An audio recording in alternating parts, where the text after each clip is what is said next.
ತನ್ನ ಸೇವೆಯಲ್ಲಿ ಅನೇಕ ಅದ್ಭುತಗಳನ್ನು ಆತನು ಮಾಡಿದನು.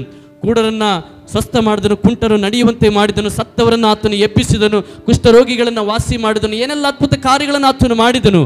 ಆದರೆ ತನ್ನ ಒಂದು ಅದ್ಭುತ ಕಾರ್ಯಗಳನ್ನು ನೋಡಿದಂಥ ನಿಕೋದೇಮನು, ಯೋಹಾನ ಬರೆದ ಸುವಾರ್ತೆ 3ನೇ ಅಧ್ಯಾಯದಲ್ಲಿ ನಾವು ನೋಡ್ತೇವೆ, ನಿಕೋದೇಮನು ಯೇಸುವಿನ ಬಳಿಗೆ ಆತನು ಬರ್ತಾ ಇದ್ದಾನೆ. ಗಮನಿಸಿ, ಈ ನಿಕೋದೇಮನು ಫರಿಸಾಯರ ಗುಂಪು ಉಳ್ಳವನಾಗಿದ್ದಾನೆ, ಯಹೂದ್ಯರ ಹಿರಿಯನಾಗಿದ್ದಾನೆ. ದೇವರ ವಾಕ್ಯದಲ್ಲೂ ಫರಿಸಾಯರಿದ್ದಾರೆ, ಸದ್ದುಕಾಯರಿದ್ದಾರೆ. ಈ ಫರಿಸಾಯರು ಯಾರಂದ್ರೆ ಧರ್ಮಶಾಸ್ತ್ರವನ್ನ ಕಟ್ಟುನಿಟ್ಟಾಗಿ ಪಾಲಿಸುವಂತ ಜನ. ಮೋಶೆ ಬರೆದಂತ ಆದಿಕಾಂಡ, ವಿಮೋಚಕಾಂಡ, ಯಾಜಕಾಂಡ, ಅರಣ್ಯಕಾಂಡ, ಧರ್ಮೋಪದೇಶ ಕಾಂಡ, ಈ 5 ಪುಸ್ತಕಗಳನ್ನ ಬಾಯಟ್ಟಾಗಿ ಮಾಡಿಕೊಂಡಂತ ಜನರು. ಅವರಿಗೆ ನೀರು ಕುಡಿದ ಹಾಗೆ ಎಲ್ಲೆಲ್ಲಿ ಯಾವ ವಚನ ಇದೆ, ಎಲ್ಲೆಲ್ಲಿ ಯಾವ ವಾಕ್ಯ ಇದೆ ಎಂಬುದಾಗಿ ಸಂಪೂರ್ಣವಾಗಿ ತಿಳಿದಂಥವರು ಫರಿಸಾಯರಾಗಿದ್ದಾರೆ. ಅವರು ಯಾವಾಗಲೂ ತಮ್ಮೊಂದು ಧರ್ಮಶಾಸ್ತ್ರದಲ್ಲಿ ಹೆಚ್ಚಳ ಪಡ್ತಾ ಇದ್ರು. ಯಾವಾಗಲೂ ಹೇಳ್ತಾ ಇರುವಂಥ ವಿಷಯ ಏನಂದ್ರೆ, ಮೋಶೆ ನಮಗೆ ಹೀಗೆ ಹೇಳಿದ್ದಾನೆ, ನಾವು ಅಬ್ರಾಹ್ಮನ ಸಂತಾನದವರು, ನಾವು ಅಬ್ರಾಹ್ಮನ ಮಕ್ಕಳಾಗಿದ್ದೇವೆ, ನಾವು ಯಾರಿಗೂ ತಲೆ ಬಾಗುವರಲ್ಲ. ಇಡೀ ಧರ್ಮಶಾಸ್ತ್ರ ನಮಗೆ ಗೊತ್ತು, ಅಬ್ರಾಹ್ಮನ ಮಕ್ಕಳು ನಾವಾಗಿದ್ದೇವೆ, ಹಾಗಾಗಿ ಅಬ್ರಾಹ್ಮನ ದೇವರ ಮಗನಾಗಿದ್ದಾನೆ, ನಾವು ಕೂಡ ದೇವರ ಮಕ್ಕಳಾಗಿದ್ದೇವೆ ಎಂಬುದಾಗಿ ಅವರು ಧರ್ಮಶಾಸ್ತ್ರದಲ್ಲಿ ಹೆಚ್ಚಳ ಪಡ್ತಾ ಇರುವಂತ ಜನರು. ಇನ್ನೊಂದು ಗುಂಪು ಇದೆ, ಸದ್ದುಕಾಯರು. ಅವರು ಪುನರುತ್ಥಾನದ ಬಗ್ಗೆ ಮಾತಾಡ್ತಾ ಇದ್ರು. ಯಾವಾಗಲೂ ಸತ್ತವರು ಹೇಗೆ ಎದ್ದು ಬರ್ತಾರೆ, ಸತ್ತವರು ಎಲ್ಲಿ ವಾಸ ಮಾಡ್ತಾರೆ, ಸತ್ತವರು ಹೇಗಿರ್ತಾರೆ ಎಂಬುದಾಗಿ ಅವರು ಪುನರುತ್ಥಾನದ ಬಗ್ಗೆ ಮಾತಾಡುವವರು. ಇವರು ಧರ್ಮಶಾಸ್ತ್ರದ ಬಗ್ಗೆ ಮಾತಾಡುವವರು ಫರಿಸಾಯರು, ಸದ್ದುಕಾಯರು ಪುನರುತ್ಥಾನದ ಬಗ್ಗೆ ಮಾತಾಡುವವರು. ಆದರೆ ಈ ಫರಿಸಾಯರ ಗುಂಪಿನಲ್ಲೇ ಯಹೂದ್ಯರಲ್ಲಿ ಹಿರಿಯವನಾದಂಥ ನಿಕೋದೇಮನು, ಈತನು ಸಂಪೂರ್ಣ ಬಲ್ಲಂತವರು. ಈತನಿಗೆ ಇನ್ನೊಂದು ಹೆಸರನ್ನ ನಾವು ನೋಡಬಹುದು, ಶಾಸ್ತ್ರಿ ಎಂಬುದಾಗಿ. ಶಾಸ್ತ್ರಿ ಅಂದ್ರೆ ಎಲ್ಲವನ್ನ ತಿಳಿದಂಥವನು. ಈಗೆಲ್ಲ ನಾವು ಹೇಳ್ತೀವಿ ಡಿಗ್ರಿ ಅಂತ, ನಾವು ಹೇಳ್ತಿಲ್ವಾ, ಡಿಗ್ರಿ ಓದಿದವನಪ್ಪ, ಪದವಿಯನ್ನ ಪಡ್ಕೊಂಡವನೆಂಬುದಾಗಿ. ಹಾಗಾಗಿ ನಿಕೋದೇಮನು ಈ ಧರ್ಮಶಾಸ್ತ್ರದಲ್ಲಿ ಪದವಿಯನ್ನ ಪಡ್ಕೊಂಡಂತ ಹಿರಿಯ ನಾಯಕನು. ಆದ್ರೆ ಈತನು ಯೇಸುವನ್ನ ನೋಡುತ್ತಾ ಇದ್ದಾನೆ, ಯೇಸುವಿನ ಬಗ್ಗೆ ಕೇಳಿದ್ದಾನೆ, ಅನೇಕ ಅದ್ಭುತ ಕಾರ್ಯಗಳನ್ನು ನೋಡಿದ್ದಾನೆ, ಸೂಚಕ ಕಾರ್ಯಗಳನ್ನು ನೋಡಿ ಯೇಸುವಿನ ಮೇಲೆ ವಿಶ್ವಾಸ ಆತನಿಗೆ ಬಂದಿದೆ. ಹಲ್ಲೆಲೂಯಾ. ಈ ಸ್ಥಳದಲ್ಲಿ ಕೂತಿರುವಂತ ನಾವುಗಳು ಕೂಡ ದೇವರು ಮಾಡಿರುವಂತಹ ಅದ್ಭುತಗಳನ್ನ, ಮೇಲುಗಳನ್ನ, ಒಳ್ಳೆತನವನ್ನು ನೋಡಿ ದೇವರ ಮೇಲೆ ನಮಗೂ ಕೂಡ ಅನೇಕರಿಗೆ ವಿಶ್ವಾಸ ಬಂದಿದೆ. ಹೌದಲ್ವಾ? ನನ್ನ ಜೀವಿತದಲ್ಲಿ ದೇವರು ಉತ್ತಮವಾದ ಕಾರ್ಯಗಳನ್ನು ಮಾಡಿದ್ದಾನೆ, ನನ್ನ ಮಕ್ಕಳಿಗೂ ಒಳ್ಳೇದು ಮಾಡಿದ್ದಾನೆ, ನನ್ನ ಕೆಲಸದಲ್ಲಿ ದೇವರು ಅದ್ಭುತ ಮಾಡಿದ್ದಾನೆ, ನಾನು ಆರೋಗ್ಯ ಸರಿ ಇಲ್ದಾಗ ನನಗೆ ಆರಾಮ ಮಾಡಿದ್ದಾನೆ. ಇವೆಲ್ಲ ಅದ್ಭುತಗಳನ್ನು ನೋಡಿ ನಿಮಗೂ ಕೂಡ ಯೇಸು ಸ್ವಾಮಿ ಮೇಲೆ ಏನು ಬಂದಿದೆ? ವಿಶ್ವಾಸ ಬಂದಿದೆ, ನಂಬಿಕೆ. ಈ ನಿಕೋದೇಮನು ಕೂಡ ಒಂದು ನಂಬಿಕೆ ಯೇಸುವಿನ ಮೇಲೆ ಬಂತು. ಏನಂದ್ರೆ ಸೂಚಕ ಕಾರ್ಯಗಳನ್ನು, ಅದ್ಭುತ ಕಾರ್ಯಗಳನ್ನು ನೋಡಿದ ನಿಮಿತ್ತ ಆ ನಂಬಿಕೆ ಬಂದದಕ್ಕಾಗಿ ಈತನು ಯಾರಿಗೆ ಗೊತ್ತಿಲ್ಲದ ಹಾಗೆ ಸೀಕ್ರೆಟ್ ಬಿಲಿವರ್ ಈತನಾಗಿದ್ದಾನೆ, ರಹಸ್ಯ ವಿಶ್ವಾಸಿ. ಯಾಕಂದ್ರೆ ಇವರ ಒಂದು ಕಟ್ಟುನಿಟ್ಟುಗಳು ಏನ್ ಹೇಳ್ತದೆ ಅಂದ್ರೆ, ಧರ್ಮಶಾಸ್ತ್ರ ಪ್ರಕಾರವೇ ನಾವು ಮಾಡಬೇಕು. ಧರ್ಮಶಾಸ್ತ್ರ ಹೇಳ್ತದೆ ಮೆಸ್ಸಾಯನು ಬರ್ತಾನೆ, ಇನ್ನು ಬರ್ಲಿಕ್ಕಿದ್ದಾನೆ, ಬಂದಿಲ್ಲ, ಇನ್ನು ಬರ್ಲಿಕ್ಕಿದ್ದಾನೆ ಎಂಬುದಾಗಿ ಧರ್ಮಶಾಸ್ತ್ರ ಕಾಯ್ಲಿಕ್ಕೆ ತೋರಿಸುವಂತದ್ದಾಗಿದೆ. ಆದ್ರೆ ಅವರೆಲ್ಲರೂ ಇನ್ನು ಬರ್ತಾನೆ ಎಂಬುದಾಗಿ ಕಾಯ್ತಾ ಇದ್ದಾರೆ. ಯೇಸು ಸ್ವಾಮಿ ಹೇಳ್ತಾನೆ, ನಾನು ಬಂದಿದ್ದೇನೆ, ನಾನೇ ನಿಜವಾದ ಮೆಸ್ಸಾಯ ಅಂತ ಯೇಸು ಸ್ವಾಮಿ ಹೇಳ್ತಾನೆ. ಹಲ್ಲೆಲೂಯಾ. ಆದ್ರೆ ಈ ನಿಕೋದೇಮನ ಅದ್ಭುತ ಕಾರ್ಯಗಳನ್ನ, ಯೇಸು ಮಾತಾಡುವಂತ ಎಲ್ಲಾ ವಿಷಯಗಳನ್ನ ನೋಡಿ ರಾತ್ರಿ ಸಮಯದಲ್ಲಿ ಯೇಸುವಿನ ಬಳಿಗೆ ಬರ್ತಾ ಇದ್ದಾನೆ. ಯಾವ ಸಮಯದಲ್ಲಿ ಬರ್ತಾ ಇದ್ದಾರೆ? ರಾತ್ರಿ ಸಮಯ. ಸತ್ಯವೇದಲ್ಲ ಎಷ್ಟು ಗಂಟೆಗೆ ಆತನು ಬಂದನೆಂಬುದಾಗಿ ಸತ್ಯವೇದ ಸ್ಪಷ್ಟಪಡಿಸಿಲ್ಲ. ಆದರೆ ಸತ್ಯವೇದ ಒಂದು ಸ್ಪಷ್ಟಪಡಿಸ್ತದೆ, ರಾತ್ರಿ ಸಮಯದಲ್ಲಿ ಯೇಸುವಿನ ಬಳಿಗೆ ಬಂದನು. ಅನೇಕ ಪಂಡಿತರು, ಶಾಸ್ತ್ರಿಗಳು ಹೇಳ್ತಾರೆ, ರಾತ್ರಿ ಯಾಕೆ ಆತನು ಬಂದಿದ್ದಾನಂದ್ರೆ ಯಾರಿಗೆ ಗೊತ್ತಿಲ್ಲದ ಹಾಗೆ ಆತನು ರಹಸ್ಯವಾಗಿ ಬಂದಿರಬಹುದು ಅಂತ. Hallelujah, hallelujah. ಈ ಭಾನುವಾರ, ಈ ಒಂದು ಭಾನುವಾರ, ಕೊನೆಯ ಭಾನುವಾರದಲ್ಲಿ ನಿಮ್ಮಲ್ಲಿ ಕೂಡ ಎಷ್ಟೋ ಜನರು ಬಂದಿರಬಹುದು. ನಿಮ್ಮಲ್ಲಿ ಕೂಡ ನಿಮ್ಮ ಕುಟುಂಬದವರಿಗೆ ಗೊತ್ತಿಲ್ಲದ ಹಾಗೆ, ನಿಮ್ಮ ಬಂಧುಗಳಿಗೆ ಗೊತ್ತಿಲ್ಲದ ಹಾಗೆ, ನಿಮ್ಮ ಸ್ನೇಹಿತರಿಗೆ ಗೊತ್ತಿಲ್ಲದ ಹಾಗೆ, ನಿಮ್ಮ ಮೇಲಿರುವ ಹಿರಿಯರಿಗೆ ಗೊತ್ತಿಲ್ಲದ ಹಾಗೆ, ಯಾರಿಗೆ ಗೊತ್ತಿಲ್ಲದ ಹಾಗೆ ಈ ಆಲಕ್ಕೆ ಇವತ್ತು ನೀವು ಬಂದಿರಬಹುದು. ಅದು ಯೇಸಪ್ಪ ನಿನ್ನನ್ನು ಸ್ವೀಕರಿಸುವವನಾಗಿದ್ದಾನೆ. ಯೋಹಾನ ಬರೆದ ಸುವಾರ್ತೆ 6ನೇ ಅಧ್ಯಾಯ 37ನೇ ವಚನ ಹೇಳ್ತದೆ, ನನ್ನ ಬಳಿಗೆ ಬರುವವರನ್ನು ಎಷ್ಟು ಮಾತ್ರಕ್ಕೂ ನಾನು ತೊರೆದು ಹಾಕುವುದಿಲ್ಲ. ನೋಡಿ, ಯೇಸಪ್ಪನ ಹತ್ರ ಯಾರು ಬಂದರೂ ಕೂಡ ಅವರನ್ನು ತಳ್ಳಿ ಬಿಡುವುದಿಲ್ಲ ಅಂತೆ. ಮನುಷ್ಯರು ತಳ್ಳಬಹುದು ಒಬ್ಬಂಟಿಗನಾಗಿರುವಾಗ, ಸ್ನೇಹಿತರು ತಳ್ಳಬಹುದು ಒಬ್ಬಂಟಿಗರಾಗಿರುವಾಗ, ಬಂಧುಗಳು ತಳ್ಳಬಹುದು ಒಬ್ಬಂಟಿಗರಾಗಿರುವಾಗ, ಕಷ್ಟದಲ್ಲಿ ಕಣ್ಣೀರಲ್ಲಿರುವಾಗ ಯಾರು ನಿನಗೆ ಸಹಾಯ ಮಾಡದೆ ಒಬ್ಬಂಟಿಗನಾಗಿ ಬಿಡಬಹುದು. ಅದು ಯೇಸಪ್ಪ ನಿನ್ನನ್ನು ಬಿಡುವವನಲ್ಲ. ಆತನ ಆತುಕೊಂಡು ಆತನ ಮೇಲೆ ವಿಶ್ವಾಸ ಮಾಡಿ ಯಾರೆಲ್ಲ ಆತನ ಬಳಿಗೆ ಬರ್ತಾನಲ್ಲ, ಆತನು ಸೇರಿಸಿಕೊಳ್ಳುವ ದೇವರಾಗಿದ್ದಾನೆ. ಹಲ್ಲೆಲೂಯಾ. ನೀವು ಯಾವುದೇ ಪರಿಸ್ಥಿತಿಯಿಂದ ಈ ಸ್ಥಳಕ್ಕೆ ಬಂದಿರಬಹುದು, ಇವತ್ತೇ ಬಂದಿರಬಹುದು, ವಾರಗಳಿಂದ ಬರ್ತಾ ಇರಬಹುದು, ವರ್ಷಗಳಿಂದ ಬರ್ತಾ ಇರಬಹುದು. ನಿನ್ನನ್ನು ಆತನು ತಳ್ಳುವುದಿಲ್ಲ. ನೀನು ಅರ್ಧರಾತ್ರಿಯಲ್ಲಿ ಕೂಡ ಆತನ ಮೊರೆ ಇಟ್ಟರು ಪರವಾಗಿಲ್ಲ, ಯಾವುದೇ ಸಮಯದಲ್ಲೂ ಕೂಡ ಆತನಿಗೆ ಮೊರೆ ಇಟ್ಟರು ಪರವಾಗಿಲ್ಲ, ಯಾವ ಸಮಯದಲ್ಲಿ ಆತನ ಸನ್ನಿಧಿಗೆ ಬಂದರೂ ಪರವಾಗಿಲ್ಲ. ಆತನನ್ನು ತಳ್ಳಿ ಬಿಡುವಂತ ದೇವರಲ್ಲ, ತನ್ನಲ್ಲಿ ಸೇರಿಸಿಕೊಳ್ಳುವಂತ ದೇವರಾಗಿದ್ದಾನೆ. ಹಲ್ಲೆಲೂಯಾ. ಈ ನಿಕೋದೇಮನು ರಾತ್ರಿ ವೇಳೆಯಲ್ಲಿ ಯೇಸುವಿನ ಬಳಿಗೆ ಬರ್ತಾ ಇದ್ದಾನೆ. ಯೇಸು ಹೇಳ್ತಾ ಇಲ್ಲ, ಈಗ ಟೈಮ್ ಆಗಿದೆ, ಕ್ಲೋಸ್, ಆಫೀಸ್ ಮುಗಿತು, ಇನ್ನು ಮೇಲೆ ನಾನು ನಿನಗೆ ಕೌನ್ಸಿಲಿಂಗ್ ಮಾಡಲ್ಲ, ಇನ್ನು ಮೇಲೆ ನಾನು ನಿನ್ನ ಜೊತೆ ಮಾತಾಡಲ್ಲ ಎಂಬುದಾಗಿ ಆತನ ತಳ್ಳಿ ಬಿಡಲಿಲ್ಲ. ನಿಕೋದೇಮನಿಗಾಗಿ ಸ್ವಾಮಿ ಬಾಗಿಲನ್ನು ತೆರೆದರು. ತನ್ನ ಭಕ್ತರು ಯಾವ ಸಮಯದಲ್ಲಾದರೂ ಆತನಿಗೆ ಮೊರೆ ಇಡುವಾಗ, ತನ್ನ ಭಕ್ತರು ಯಾವ ಸಮಯದಲ್ಲಾದರೂ ಆತನ ಸನ್ನಿಧಿಯಲ್ಲಿ ಬೇಡುವಾಗ ನಿಮ್ಮ ಜೊತೆ ಮಾತನಾಡಲಿಕ್ಕೆ ಆತನು ಸಿದ್ಧನಾಗಿದ್ದಾನೆ. ಹಲ್ಲೆಲೂಯಾ.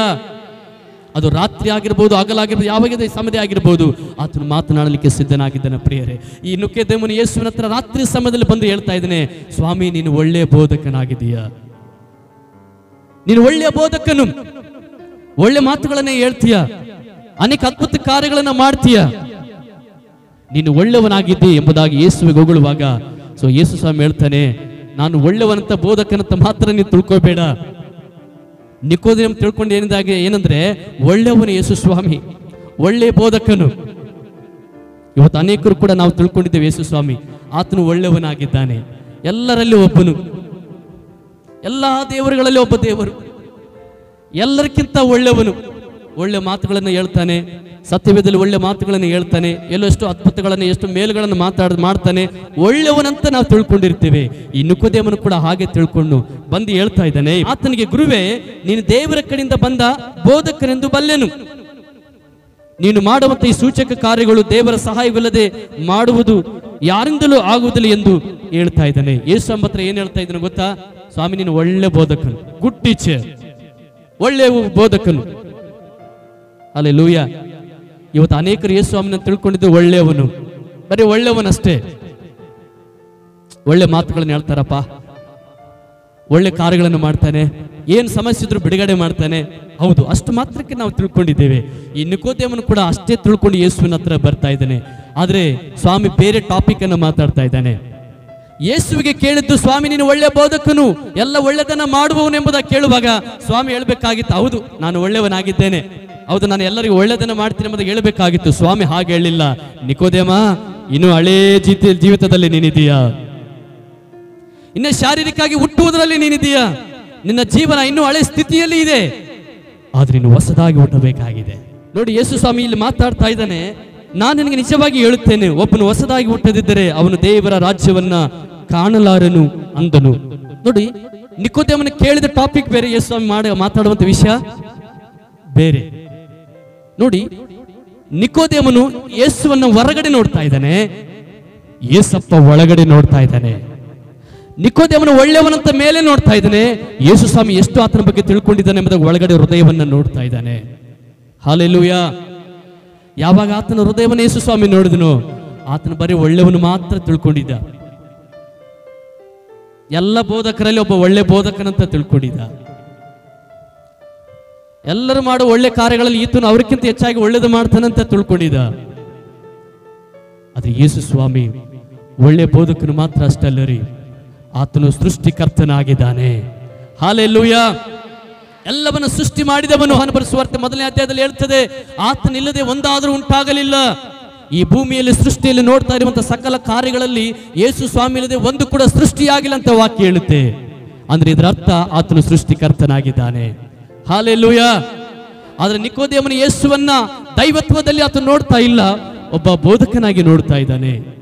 ಇವತ್ತು ಅನೇಕ ಜನರು, ನಾವು ಕೂಡ ಯೇಸುವನ್ನ ನಾನಾ ವಿಧವಾಗಿ ನಾವು ನೋಡ್ತಾ ಇರ್ತೇವೆ. ಕಾರಣ ಏನಂದ್ರೆ ದೇವರ ಆಳ್ವಿಕೆ, ಆತ್ಮೀಕತೆ ನಮ್ಮೊಳಗಡೆ ಇಲ್ಲದೇ ಕಾರಣ ಬರೀ ಶಾರೀರಿಕವಾಗಿ ಮಾತ್ರ ಯೇಸುವನ್ನ ನಾವು ನೋಡುತ್ತೇವೆ. ಈ ವಾಕ್ಯ ಭಾಗದಲ್ಲಿ ಸ್ಪಷ್ಟವಾಗಿ ಹೇಳ್ತಿದೆ.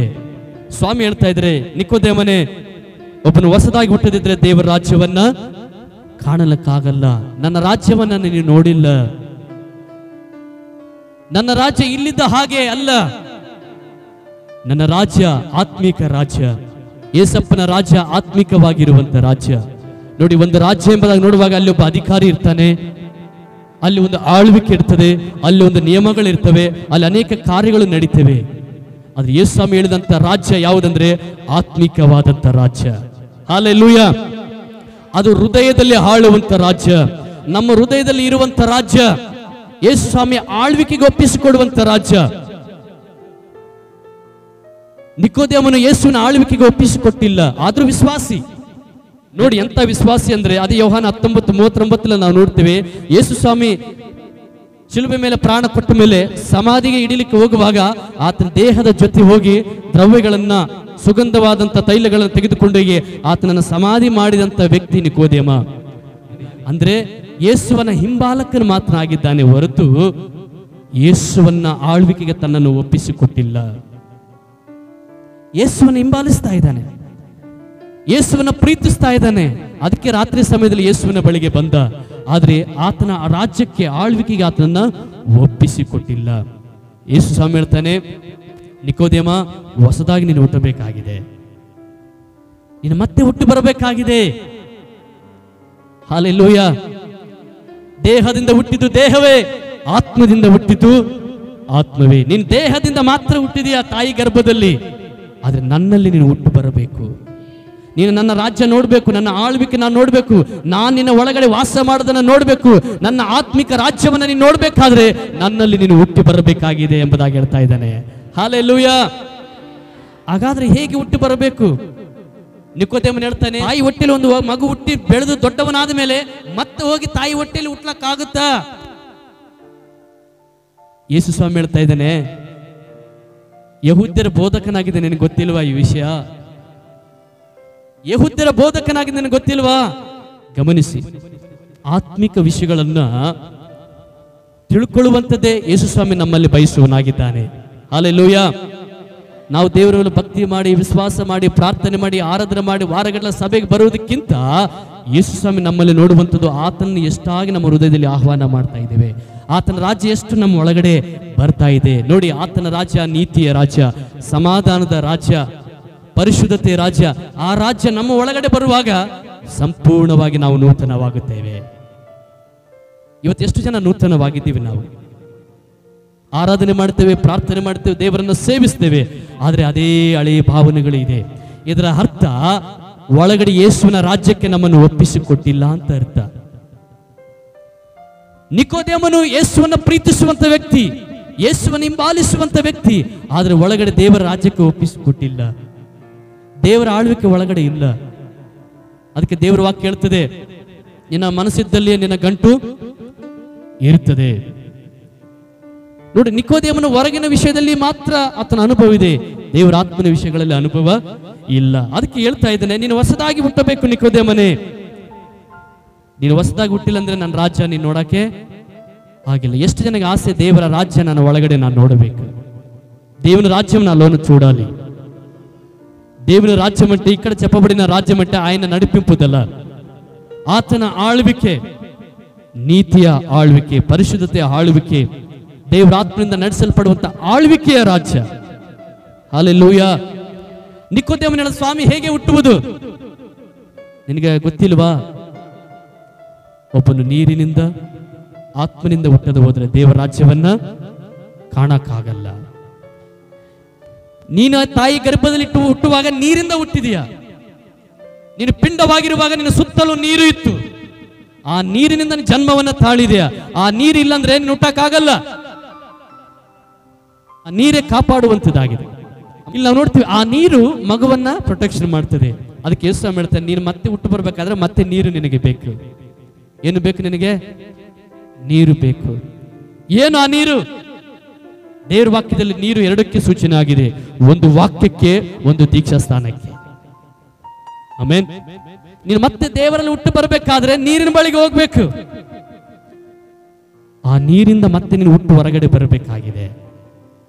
ಈ ವಾಕ್ಯ ಭಾಗದಲ್ಲಿ ನಾವು ನೋಡ್ತೇವೆ, ನಿಕೋದೇಮನೇ, ನಿನಗೆ ಧರ್ಮಶಾಸ್ತ್ರ ಗೊತ್ತು, ನೀನೊಬ್ಬ ಬೋಧಕನಾಗಿದೆಯಾ, ಬೋಧಿಸುವವನಾಗಿದೆಯಾ ದೇವಾಲಯಗಳಲ್ಲಿ, ಆದ್ರೆ ನೀನು ಮತ್ತೆ ಹುಟ್ಟು ಬರಬೇಕಾದ್ರೆ ನೀರಿನ ಬಳಿಗೆ ನೀನು ಹೋಗಲೇ ಬೇಕು.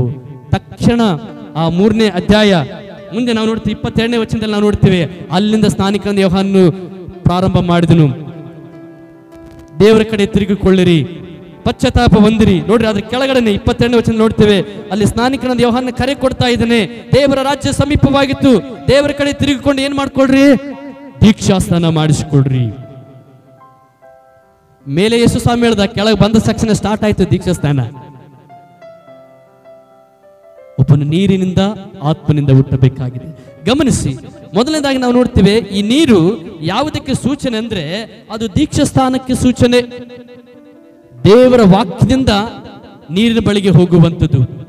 ನೋಡ್ರಿ, ಆ ನೀರು ನಮ್ಮನ್ನು ಏನು ಮಾಡ್ತದೆ ಅಂದ್ರೆ ದೇವರ ವಾಕ್ಯಕ್ಕೆ ನಮ್ಮನ್ನು ಒಪ್ಪಿಸಿಕೊಡುವಂತೆ ಮಾಡುವಂಥದ್ದಾಗಿದೆ. ದೇವರ ವಾಕ್ಯ ಏನು ಹೇಳ್ತದೆ ಅಂದ್ರೆ, ದೇವರ ವಾಕ್ಯದಲ್ಲಿ ಸ್ಪಷ್ಟವಾಗಿ ನಾವು ನೋಡ್ತೇವೆ. ರೋಮ 5ನೇ ಅಧ್ಯಾಯ 12ನೇ ವಚನದಲ್ಲಿ, ಒಬ್ಬ ಮನುಷ್ಯನಿಂದಲೇ ಪಾಪವು ಲೋಕಕ್ಕೆ ಬಂದಿದೆ, ಆ ಪಾಪದಿಂದಲೇ ಎಲ್ಲರೂ ಕೂಡ ಪಾಪಿಗಳಂತಾದರು. ಎಲ್ಲರೂ ಕೂಡ ಪಾಪದಿಂದ ಜನ್ಮವನ್ನು ತಾಳಿದಕ್ಕಾಗಿ ಈ ಪಾಪದಿಂದ ಮತ್ತೆ ನೀನು ಹುಟ್ಟು ಬರಬೇಕಾದ್ರೆ ಮತ್ತೆ ನೀರಿನ ಬಳಿಗೆ ನೀನು ಏನಾಗಬೇಕು, ಹೋಗ್ಬೇಕಂತ ವಾಕ್ಯ ಹೇಳುತ್ತೆ. ದೇವರ ವಾಕ್ಯದಿಂದ ಮತ್ತೆ ನೀನು ಹುಟ್ಟು ಬರಬೇಕು. ಹಲ್ಲೆಲೂಯಾ. ಪಕ್ಕದವರಿಗೆ ಏನಾದ್ರೂ ಅರ್ಥ ಆಗ್ತಾ ಇದೀನಾ? ಕೆಲವರ ಅಂತ ಏನೋ ನೀರ್ ಅಂತ ಇದಾರೆ, ಏನೇನೋ ಅಂತ ಇದಾರೆ.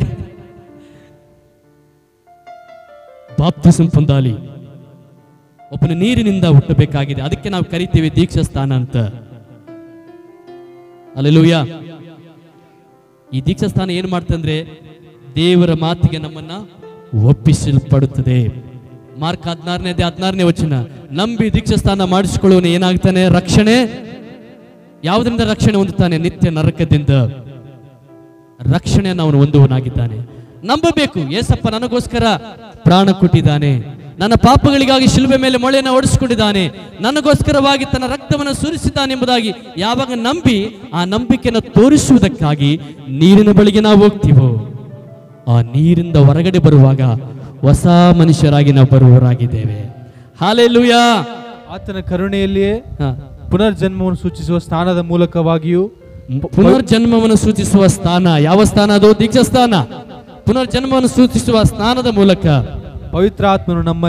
ಪವಿತ್ರಾತ್ಮನು ನಮ್ಮೊಳಗಡೆ ನೂತನ ಸ್ವಭಾವವನ್ನು ಉಂಟು ಮಾಡುವುದರ ಮೂಲಕವಾಗಿ, ಹೊಸ ಗುಣಗಳನ್ನು ಉಂಟು ಮಾಡುವುದರ ಮೂಲಕ, ಹೊಸ ಸ್ವಭಾವವನ್ನು ಉಂಟು ಮಾಡುವುದರ ಮೂಲಕ ಆತನು ನಮ್ಮನ್ನು ರಕ್ಷಿಸಿದನು. ಆತ ನಮ್ಮ ರಕ್ಷಿಸಿದ್ದಾನೆ.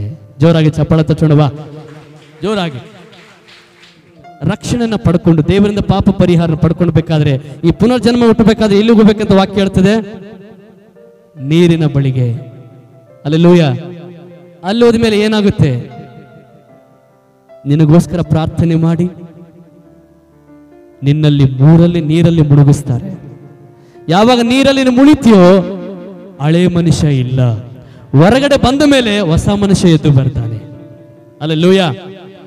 ಅದುವೇ ಪುನರ್ಜನ್ಮವನ್ನು ಸೂಚಿಸುವಂತ ನೀರು. ಅದು ತೋರಿಸ್ತದೆ ನಮಗೆ ಹುಟ್ಟಿ ಬಂದಿದ್ದೀವಿ ಎಂಬುದಾಗಿ. ನಂತರ ಯಾವಾಗ ದೇವರೆಲ್ಲ ಹುಟ್ಟಿ ಬರ್ತೀವೋ ಅವಾಗ ದೇವರ ರಾಜ್ಯ ನಮ್ಮ ಒಳಗಡೆ ಬರ್ತದೆ ಅಂತೆ. ಹಲ್ಲೆಲೂಯಾ. ದೇವರ ಆಳ್ವಿಕೆ. ಅವಾಗ ದೇವರ ನಿನ್ನ ಕಂಟ್ರೋಲ್ ಮಾಡ್ತಾನೆ, ದೇವರ ತನ್ನ ನಿಯಂತ್ರಣದಿಂದ ನಡೆಸ್ತಾನೆ. ಮಗ, ಇದು ಬೇಡ, ಇದು ಮಾಡು, ಇದು ಒಳ್ಳೆದಲ್ಲ, ಇದು ಸರಿಯಲ್ಲ ಎಂಬುದಾಗಿ ದೇವರು ನನಗೆ ತೋರಿಸುವನಾಗಿದ್ದಾನೆ. ಎರಡನೇದಾಗಿ ಹೇಳ್ತಾ ಇದ್ದಾನೆ, ಆತ್ಮದಿಂದ ಹುಟ್ಟಬೇಕು. ಯಾವುದರಿಂದ ಹುಟ್ಟಬೇಕಾಗಿದೆ? ಪರಿಶುದ್ಧಾತ್ಮ ನಮ್ಮ ನಡೆಸಬೇಕು. ನೋಡಿ, ಪರಿಶುದ್ಧಾತ್ಮನು ಮಾತಾಡ್ತಾರೆ, ಪರಿಶುದ್ಧಾತ್ಮ ನಮಗೆ ಮಾರ್ಗದರ್ಶನವನ್ನ ಮಾಡ್ತಾನೆ. ಹಾಗಾಗಿ ಪವಿತ್ರಾತ್ಮನ ಮೂಲಕ ಹುಟ್ಟಬೇಕಾಗಿದೆ. ಯಾರೆಲ್ಲ ದೇವರ ಆತ್ಮದಿಂದ ನಡೆಸಲ್ಪಡ್ತಾರೋ ಅವರೇ ದೇವರ ಮಕ್ಕಳು. ಯಾಕೆ ಯೇಸು ಸ್ವಾಮಿ ಆತನ ನಿಕೋದೇಮನಿಗೆ ಹೇಳಿದ್ರಂದ್ರೆ, ನಿಕೋದೇಮನ ಅಂದ್ಕೊಂಡಿದ್ದ ನಾವು ಅಬ್ರಾಮನ ಮಕ್ಕಳು, ಅಬ್ರಾಮನ ಸಂತಾನದವರು, ಅಬ್ರಾಮನ ಮಕ್ಕಳಾಗಿರುವಂತ ಸ್ಟೇಟ್ ನಾವು ಪರಲೋಕಕ್ಕೆ ಹೋಗ್ತೀವಂತ. ಕೆಲವರೆಲ್ಲ ಹಾಗೆ ಅಂದ್ಕೊಳ್ತೀವಲ್ವಾ? ನಮ್ಮಪ್ಪ ನಮ್ಮಮ್ಮ ಬಹಳ ಪುಣ್ಯಕ್ರಿಯೆಗಳನ್ನು ಮಾಡಿದ್ದಾರೆ, ಬಹಳ ಧರ್ಮಗಳು ಮಾಡಿದ್ದಾರೆ, ಅವ್ರ ಭಕ್ತಿ ನಮ್ಮ ಮೇಲಿದೆ, ಅದಕ್ಕೆ ನಾನು ಕೂಡ ಸ್ವರ್ಗಕ್ಕೆ ಹೋಗ್ಬೋದಂತ ಅಂದ್ಕೊಳ್ತಾರೆ. ಅಪ್ಪ ಡಾಕ್ಟರ್ ಇದ್ರೆ ಮಗ ಡಾಕ್ಟರ್ ಆಗಕ್ಕಾಗುತ್ತಾ? ಡಾಕ್ಟರ್ ಹೊಟ್ಟೆಯಲ್ಲಿ ಹುಟ್ಟಿದಾನೆ, ಆದ್ರೆ ಡಾಕ್ಟರ್ ಅನ್ನಕ್ಕಾಗುತ್ತಾ? ಯಾವಾಗ ಆಗುತ್ತೆ? ಆ ಪ್ರೊಸೀಜರ್ ಇದೆ. ಆ ಡಾಕ್ಟರ್ ಪ್ರಕಾರ, ಆ ಪ್ರೊಸೀಜರ್ ಪ್ರಕಾರ ಹೋಗುವಾಗ ಆವಾಗ ಒಂದು ಆತನಿಗೆ ಪದವಿ ಬರ್ತದೆ, ಆಮೇಲೆ ಟೆಸ್ಟ್ ಮಾಡುವಂಥದ್ದು ಬರ್ತದೆ ಆತನಿಗೆ. ಆ ಪ್ರೊಸೀಜರ್ ಅಲ್ಲಿ ಹೋಗ್ಬೇಕು. ಯೇಸು ಸ್ವಾಮಿ ನಿಕೋದೇಮನಿಗೆ ಹೇಳ್ತಾ ಇದ್ದೆ, ನೀನು ಅಬ್ರಾಮನ ಮಕ್ಕಳಂತ ನೀನು ಹೇಳ್ತಾ ಇದೆ, ಅಬ್ರಾಮನಿಂದ ಹುಟ್ಟಿ ಬಂದವರು ನಾವಂತ ಹೇಳ್ತಾ ಇದೆ. ಆ ಪ್ರೊಸೀಜರ್ ನಿನ್ನ ರಕ್ಷಿಸಲ್ಲಪ್ಪ, ನಿನ್ನ ರಕ್ಷಿಸುವಂಥದ್ದು ಏನಂದ್ರೆ ಪುನರ್ಜನ್ಮ. ನೀನು ಆ ಪ್ರೊಸೀಜರ್ ಅಲ್ಲಿ ಹೋಗ್ಬೇಕಂತ ಯೇಸು ಸ್ವಾಮಿ ಹೇಳ್ತಾ ಇದ್ದಾನೆ. ಹಲ್ಲೆಲೂಯಾ. ಜೋರಗೋಣ ಹಲ್ಲೆಲೂಯಾ. ಇವತ್ತು ಎಷ್ಟೋ ಜನ ಪುನರ್ಜನ್ಮ ಇಲ್ಲದೆ ತಿರುಗಿ ದೇವರಲ್ಲಿ ಹುಟ್ಟದೆ, ದೇವರ ಆಳ್ವಿಕೆಗೆ ಒಪ್ಪಿಸದೆ ನಿಕೋದೇಮನ ಹಾಗೇನೇ ನಾವಿದ್ದೇವೆ. ನಿಕೋದೇಮನ ಎಲ್ಲಿಂದ ನೋಡ್ದ? ಯೇಸುಸ್ವಾಮಿನ ಹೇಗೆ ನೋಡ್ದ? ಹೊರಗಡೆ ನೋಡ್ತಾ ಇದ್ದನಲ್ವಾ? ಗುಡ್, ಓ ಒಳ್ಳೆಯವನು, ಎಲ್ಲ ಸರಿ ಮಾಡ್ತೀಯ, ಒಳ್ಳೆದನ್ನು ಮಾಡ್ತೀಯ, ಗುಡ್ ಟೀಚರ್, ಒಳ್ಳೆ ಬೋಧಕ, ಎಲ್ಲ ಚಲೋ ಅದ್ಭುತಗಳು ಮಾಡ್ತೀಯ, ಸರಿ ಮಾಡ್ತೀಯ, ಒಳ್ಳೆದೇ ಹೊರಗಿಂದೇ ನೋಡ್ತಾ ಇದ್ದಾನೆ. ಇವತ್ತು ಎಷ್ಟು ಜನ ಹೊರಗಿಂದ ಮಾತ್ರ ನೋಡ್ತಾ ಇದ್ದೀವಿ ಯೇಸುವನ್ನ. ಯೇಸುವನ್ನು ನಿಮ್ಮ ಹೃದಯದಲ್ಲಿ ಆಳ್ವಿಕೆಯಲ್ಲಿ ಸ್ವಾಗತ ಮಾಡ್ರಿ. ಸೊ ನಿಮ್ಮ ಹೃದಯದಲ್ಲಿ ಆತನ ಆಳ್ವಿಕೆ ಪ್ರಾರಂಭವಾಗಲಿ, ಆವಾಗಲೇ ದೇವರಾತ್ಮ ನಿಮ್ಮನ್ನು ನಡೆಸುವವನಾಗಿದ್ದಾನೆ. ಹಲ್ಲೆಲೂಯ. ಅದನ್ನು ಯೇಸು ಸ್ವಾಮಿ ವಾಕ್ಯ ಭಾಗದಲ್ಲಿ ಹೇಳ್ತಾ ಇದ್ದಾನೆ. ಕೆಲವರೆಲ್ಲ ನಾವು ಪುನರ್ಜನ್ಮ ಹೊಂದಿದ್ದೀವಿ ಸಾರ್, ನಮಗೆಲ್ಲ ರಕ್ಷಣೆ ಆಗಿದೆ, ನಮಗೆಲ್ಲ ದೀಕ್ಷಾ ಸ್ಥಾನ ಆಗಿದೆ, ನಾವೆಲ್ಲ ರಕ್ಷಣೆ ತೆಗೆದುಕೊಂಡಿದ್ದೀವಿ ಅಂತ ಹೇಳ್ತೀವಿ.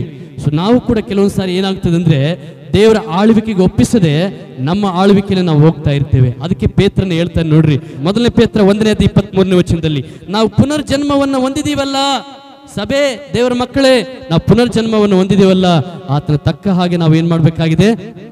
ನಡ್ಕೋಬೇಕಾಗಿದೆ. ಇವತ್ತು ಎಷ್ಟೋ ಜನ ದೇವರ ಆಳ್ವಿಕೆಗೆ ಒಪ್ಪಿಸಿಕೊಡದೆ ಎಷ್ಟೋ ಜನ ಇವತ್ತು ಬಿದ್ದು ಹೋಗ್ತಾ ಇದ್ದಾರೆ. ದೇವರಲ್ಲಿ ನಾವು ಹುಟ್ಟಿ ಬರಬೇಕಾಗಿದೆ.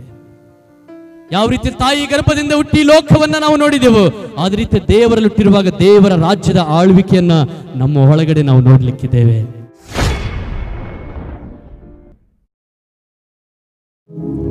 ನಿಕೋದೇಮನು ಹೊರಗಡೆ ಅಷ್ಟೇ ನೋಡಿದನು, ಸ್ವಾಮಿ ನೀನು ಒಳ್ಳೆ ಬೋಧಕ, ಓ ಒಳ್ಳೆ ದೇವರು, ನೀನು ಒಳ್ಳೆ ಅದ್ಭುತಗಳನ್ನ ನೀನು ಮಾಡ್ತೀಯ, ಓ ಒಳ್ಳೆಯವನು ಸ್ವಾಮಿ. ಎಷ್ಟು ದಿನ ಅಂತ ಹಾಗೆ ನಾವು ಹೋಗುವುದು? ಇವತ್ತು ಎಷ್ಟು ಜನ ಒಳ್ಳೆ ದೇವರು ಎಂಬುದಾಗಿ ನಾವು ಸಭೆಗೆ ಬರ್ತಾ ಆರಾಧನೆ ಮಾಡುವುದು. ಈಗ ಆತನ ಆಳ್ವಿಕೆಗೆ ನಿನ್ನನ್ನು ಒಪ್ಪಿಸಿಕೊಡು, ಆತನ ಆಳ್ವಿಕೆಗೆ ನಿನ್ನ ಒಪ್ಪಿಸಿಕೊಡು. ಕರ್ತನ ಜೀವಿತದಲ್ಲಿ ತನ್ನ ಆಳ್ವಿಕೆಯನ್ನು ಪ್ರಾರಂಭ ಮಾಡುವನಾಗಿದ್ದಾನೆ. ಪರಿಶುದ್ಧಾತ್ಮನೇ, ನನ್ನ ಪರಿಶುದ್ಧಾತ್ಮನೇ, ಇರುವ ಸ್ಥಳದಲ್ಲಿ ನಮ್ಮ ಕೈಗಳಲ್ಲಿ ಮೇಲೆತ್ತಿ ಸ್ವಾಮಿ ನಿನ್ನ ಆಳ್ವಿಕೆಗೆ ನಾನು ಒಪ್ಪಿಸಿಕೊಡುತ್ತೇನೆ. ಪರಿಶುದ್ಧಾತ್ಮನೇ, ನನ್ನ ಪರಿಶುದ್ಧಾತ್ಮನೇ,